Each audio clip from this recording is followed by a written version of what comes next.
జై శ్రీమన్నారాయణ. ఇప్పుడు మీకు చూపించేది ఇది శ్రీరంగం టెంపుల్ అండి. శ్రీరంగం టెంపుల్ అసలు ఎంత అద్భుతంగా ఉందంటే అద్భుతంగా ఉందండి. భూలోక స్వర్గమేనండి, భూలోక వైకుంఠము. అంత బాగుందన్నమాట అసలు.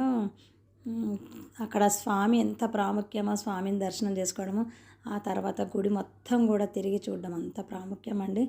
అసలు రెండు కళ్ళు సరిపోలేదనుకోండి ఆ శిల్పకళా నైపుణ్యం చూడడానికి.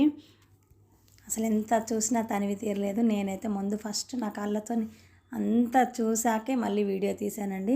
అంత బాగుందన్నమాట. అసలు వీడియో తీసుకుంటూ కూర్చున్నాం అనుకోండి మిస్ అయిపోతామని అనిపించింది నాకు. ఫస్ట్ నేను అంతా మంచిగా చూసి తీశాను. అసలు ఎంత క్లియర్గా, ఎంత క్లారిటీగా చెక్కారండి. ఎన్ని వందల సంవత్సరాల కిందటి గుడి. అసలు చెక్కు చెదరకుండా ఎలా ఉందంటే అసలు రెండు కళ్ళు సరిపోవన్నమాట.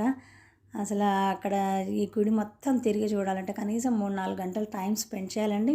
దర్శనం కాకుండా, దర్శనం స్వామివారు శ్రీరంగనాయకుని దర్శనం చేసుకున్న తర్వాత మనం ఇది గుడి అంతా కూడా అంత టైం స్పెండ్ చేసి చూడాలి. ముందైనా తర్వాత అయినా ఒక రోజు ఉండి అక్కడ చూస్తేనే మనము గుడి మొత్తం చూడగలమండి.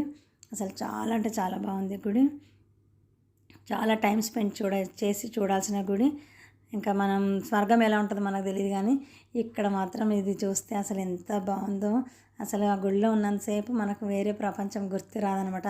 అసలు ఒకటికి మించిన ఒకటి అందాలు. అసలు ఎన్ని స్తంభాలు, ఎన్ని వేల స్తంభాలు ఉన్నాయి. అసలు చాలా బాగుందండి. మీరు కూడా ఎప్పుడైనా వెళ్తే తప్పకుండా దర్శనం చేసుకోండి అన్నీ.